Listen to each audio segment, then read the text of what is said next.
Bueno, continuemos entonces con lo que es el procedimiento de la ejecución de sentencia. Habíamos hablado que se trababa el embargo, que se citaba, se procedía a la citación de venta del ejecutado. La citación de venta en realidad es un mero decreto del juez que dice cítese de venta al ejecutado, se notifica por cédula, no hay traslado de la demanda, no hay requisitos de la demanda, es simplemente una notificación en la cual se lo cita para oponer excepciones. Normalmente, si es una ejecución de sentencia, el domicilio ya constituido, que viene del proceso principal, eso no tiene mayores problemas, pero el tema se plantea a partir de ver qué es lo que puede hacer el ejecutado. Acá es donde se empieza a ver cómo nos empezamos a alejar de la formalidad. Y leía yo los otros días un artículo de Stiglitz, que tengo una copia por acá que salió en la ley online, no es de Stiglitz, perdón, es de Gossaini, procesalista. Comenta un fallo de la Corte donde habla de la informalidad en la etapa de ejecución de sentencia. ¿Por qué? Porque se ve que la Corte, en ese fallo que comenta Gossaini, aplicó la norma del procedimiento que tiene acá en Catamarca, que es la que le faculta al juez a, en cualquier estado del proceso, convocar a las partes para tratar de conciliar o de conseguir la mejor forma de cumplimiento o la forma más ordenada de cumplimiento.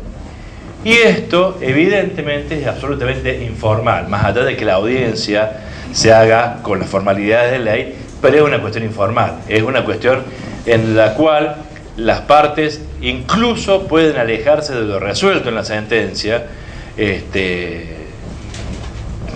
aras de lograr un cumplimiento o la satisfacción de los intereses de cada una.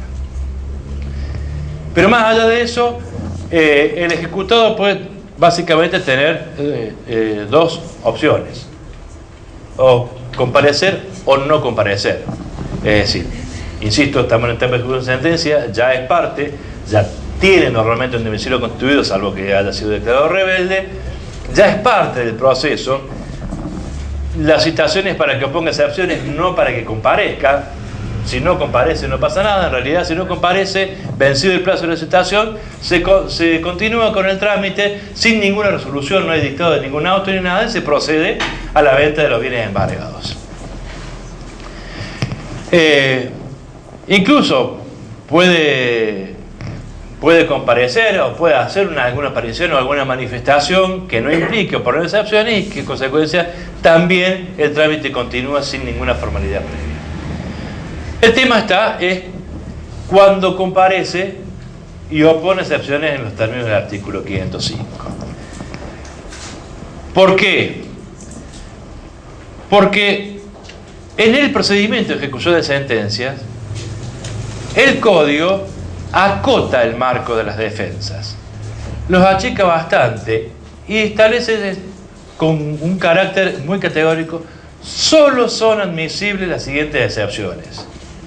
Y enumera 4 excepciones con carácter, por la redacción, absolutamente taxativo. No serían admisibles otras defensas que no sean estas que el Código enumera, e incluso no solamente el nombre de las excepciones, sino además en qué puede fundarse esa excepción, y dice que solamente son por cuestiones posteriores al dictado de la sentencia que se está ejecutando. No pueden alegarse defensas que tengan una causa anterior a la sentencia. Esto es el principio y es lo que se desprende de la redacción del artículo 505. En realidad no es tan así.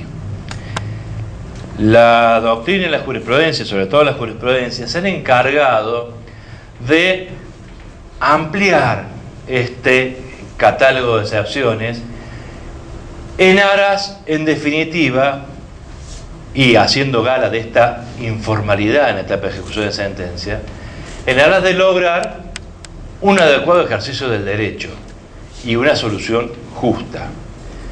Porque por el hecho de que una excepción no esté nominada, si la misma procede y resultaría optativa de la procedencia de ejecución de sentencia, ¿por qué no tratarla? Está bien que el código no las enumere, porque lo que el código pretende a esta altura del partido de celeridad es lograr el cumplimiento de la sentencia. Pero si de las condiciones de auto o por alguna circunstancia particular, que ya vamos a ver algunas, surge que esto es así, ¿por qué no lo van a cumplir? Yo tengo 2 o 3 precedentes jurisprudenciales para comentarles de casos que se han planteado y que demuestran que muchas veces ceñirse al texto expreso de la ley implica una verdadera injusticia. El primer caso me tocó tener participación en eso. El caso era propietarios de unas cocheras en un edificio de cocheras que hicieron una acción ordinaria de conocimiento pidiendo la repetición de lo abonado a Aguas Cordobesas por el servicio de agua, alegando que no correspondía ningún pago porque eran cocheras, no tenían agua. De hecho, la única entrada de agua que tenía todo el inmueble, que tenía todo el edificio de cocheras que era en el centro, tenía una sola canilla de entrada. Y a cada titular de cochera, Aguas Cordobesas le cobraba el canon de agua. Ellos iniciaron un juicio ordinario de conocimiento de repetición de lo abonado a Aguas Cordobesas. A mí me tocó eso como juez de primera instancia. Yo no le hice lugar a la demanda de repetición porque mi fundamento era: para que haya repetición debe haber el pago indebido de una obligación. Y conforme al reglamento de concesión, Aguas Cordobesas estaba legitimado para cobrar.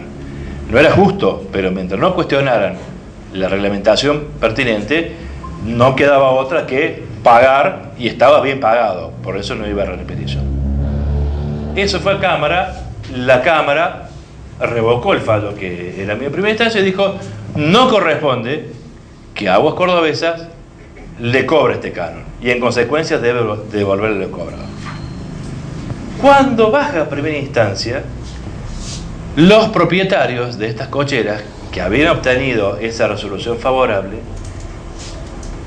se presentaron y en etapa de ejecución de sentencia pidieron que se ordene a Aguas Cordobesas a expedirle certificado de libre deuda por el consumo de agua, no por los meses que habían pagado y que estaban repitiendo, sino por los meses que habían ido pasando después. Y Aguas Cordobesas le dijo: esto no forma parte de la obligación, ni de la condena, no de la ejecución de sentencia. No sé si fue Aguas Cordobesas o fue el juez que me sucedió, porque yo a ese entonces ya no estaba en ese juzgado, ya había pasado a la Cámara.